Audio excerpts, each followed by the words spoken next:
Hi friends, welcome to माय घरकुल। आज आपण आपली देवासाठी लागणारी कापसाची वस्त्रमाळ कशी बनवायची ती बघणार आहोत।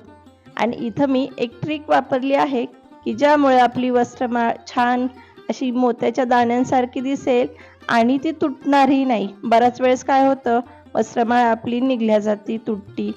आता त्याच्यासाठी आपण घेतला इथं कापूस आणि थोडंसं दूध।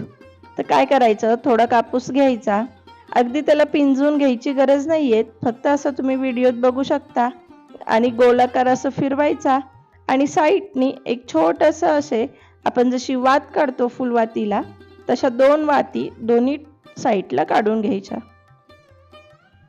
जशी आपण फुलवातीला वात काढतो त्याच प्रकारे आपल्याला दोन्ही साईडनी ह्या छोट्याशा वाती अगदी छोट्या काढून घ्यायच्या आहेत।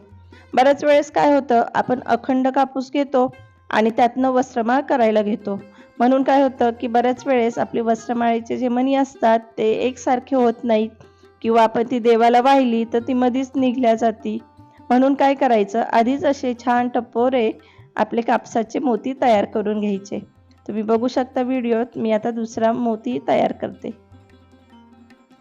आणि आज चॅनलवरती पहिल्यांदाच आला असाल तर चॅनलला एकदा भेट द्या, व्हिडिओज आवडले तर सबस्क्राईब जरूर करा। तर आता इथं आपले दोन्ही मोती तयार झाले आहेत। तर नेक्स्ट स्टेप काय आहे ती आपण पाहूयात। आता इथं आपले सगळे मोती तयार झालेत, तर आता मी इथं थोडासा कापूस घेतला आहे, त्यातला थोडा कापूस काढून घ्यायचा आणि दोन मोती आपल्याला हे जे आपण बनवलेत ते घ्यायचे आणि त्यांची टोकं एकमेकांना जोडायची आणि जो आपण एक्स्ट्राचा थोडा कापूस घेतला आहे त्याच्या सहाय्याने आणि थोडंसं बोटाला दूध लावून आपल्याला याला पीळ मारून घ्यायची आहे। तुम्ही व्हिडिओत बघू शकता अशा प्रकारे आपल्याला याला पीळ मारायची। याच पद्धतीने आपण एक एक मोती असा जोडत जाणार आहोत। थोडा कापूस घ्यायचा, दुधाचा थोडासा हात आणि त्याला पीळ मारायची। यामुळे काय होतं, आपली जी वस्त्रमाळ आहे ती अगदी पॅक बसते आणि तुटल्या जात नाही। आणि तुम्ही बघू शकता छान आपली टपोरे अशी मोत्यांसारखी ही आपली वस्त्रमाळ तयार झाली आहे।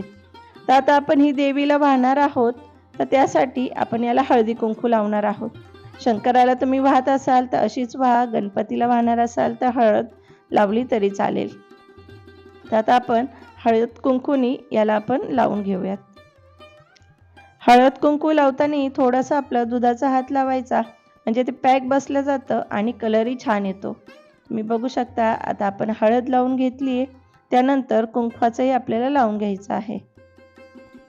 तर अशी आपली झटपट होणारी वस्त्रमाळ कशी वाटली हे कमेंट्समध्ये सांगायला विसरू नका। आणि ही जी मी ट्रिक सांगितली ती नक्की फॉलो करा, बघा तुमची छान अशी टपोऱ्या मोत्यांची वस्त्रमाळ तयार होईल। व्हिडिओ संपूर्ण पाहिल्याबद्दल खूप खूप धन्यवाद।